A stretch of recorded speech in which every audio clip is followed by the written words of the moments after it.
We'll start at running back, and we'll start with you, Kyle. Who are you having trouble ranking at running back in Week 14? Who did I have trouble ranking? You kicked me off DeAndre Swift because you had that base covered pretty well. We covered it on Monday. This is a good one. Carter. I looked it up. I used the internet to find out the thing I've already said and thought. It's the Pollard Zeke debate, except we really are seeing the 50-50 committee. And I mean, yes, since Zeke returned from his injury, Zeke still has a slight advantage in rushing expected points. They still give him touches at the goal line. I think he has 4 rushing touchdowns since returning, but it is pretty much a 50-50 committee on the ground in terms of the expected points. It's a pretty narrow gap in terms of expected points.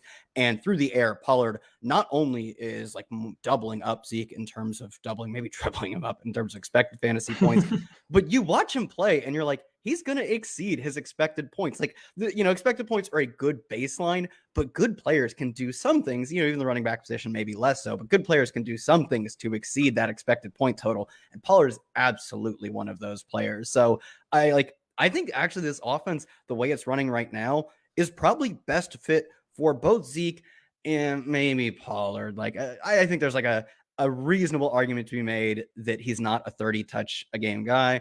I would kind of still like to see them try. That ain't even a question.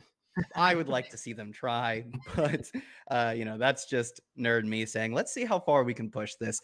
I do think if you're getting 12 to 15 carries a week from Pollard and 5-6 targets as they bludgeon their opponents, which I know they have another stretch of kind of easy games coming up until I think they close with the Eagles, something like that.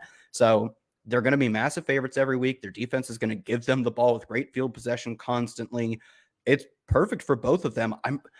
6 teams on bye. Could I rank both these guys as top 24 backs? Like, I know I have Pollard there. I'm going to have Pollard like top 15. Give them both top 12. I'm about to say, I got both of them.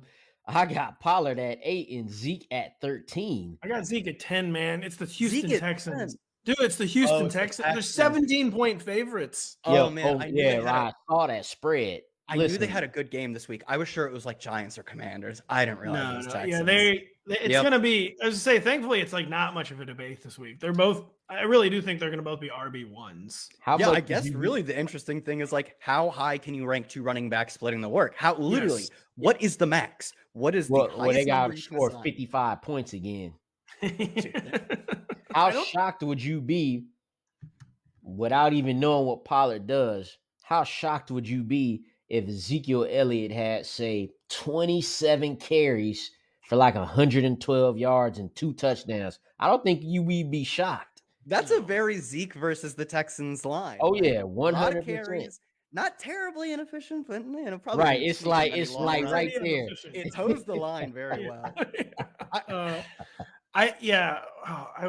The Texans, man, like this is going to be, I don't think I've been doing our rankings since 2013. I don't think I've ever had 2 running backs from the same team in the top 12 in the same week. But I'm trying to think, there's probably never, but this is the week. This would be the week. Reggie Bush and Joik Bell. I'm sure if I went back, I could find a few. There's been some pretty good 2-man backfields, but yeah, I can't remember a time having 2 dudes from the same team.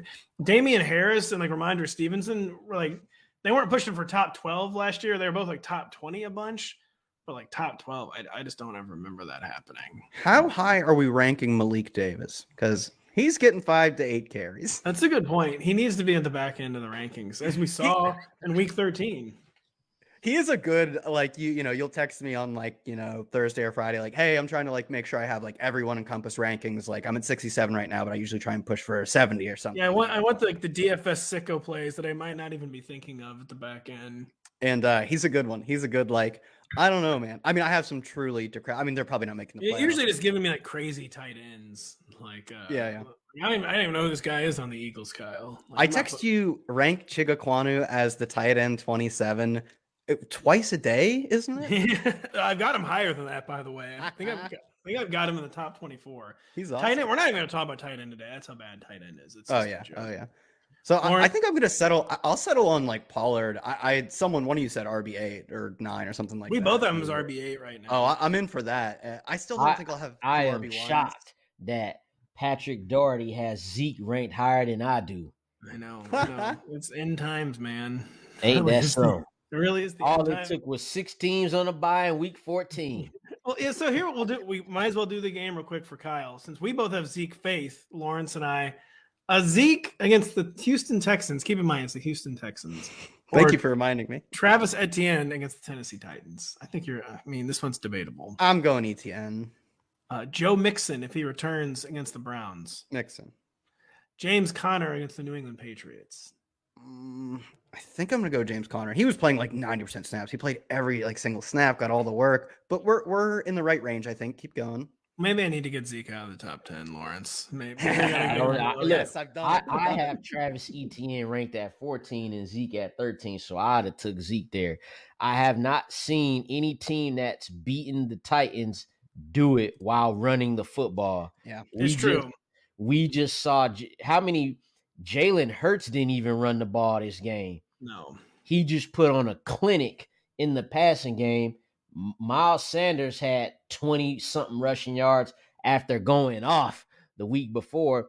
And again, we saw how the Bengals and the Chiefs had to be. So if none of them teams could do it, I don't. But then I can't just rank ETN too low.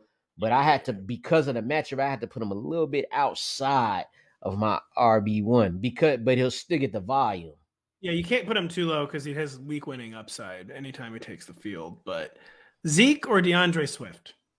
Oh, Zeke. Whoa. Swift. I can't believe I've finally been Zeke. They're about to beat the Vikings, man. They about to beat the Vikings. Swift is back. That's what Roto Pat said, and I'm with it. Swift is back. He's all the way back. I'm gonna need, for the rankings purposes, I think you should be starting Swift, but for the rankings purposes, I need a little more than one game after an entire season. One game. I don't need one. It scares me. All I needed to see was them 18 touches, them 100 a little over 100 total yards, and the Vikings. Give me that. All right, I'm in. I'm flipping the ranks. I'll flip the ranks. Not even kidding. He's basically been healthy 2 games this season, week 1 and then week 13. And both those weeks, he had 18 touches and over 100 yards from scrimmage. All right, I'm in. No, you know what? You guys checked me on it, and you're right. I think it's the first time. Day. That last week 13 was the first time Swift had more carries in a game than Jamal Williams since week 1. It was, yeah. I think we found the line here, by the way. We're probably ranking Ezekiel Elliott against the Houston Texans ahead of Najee Harris against the Ravens, correct? You found a good one. Oh, yeah. Hey, it's Matthew Berry from NBC Sports and Rotoworld.com. Just want to thank you so much for watching what you just watched, or at least being too lazy to click out of it after the autoplay just kept it going. So either way, thank you so much for just letting it scroll by your screen. And now I'd like to ask you respectfully, please subscribe to the NFL on NBC YouTube channel for the latest NFL news, fantasy headlines from Rotoworld, and betting analysis from NBC Sports Edge.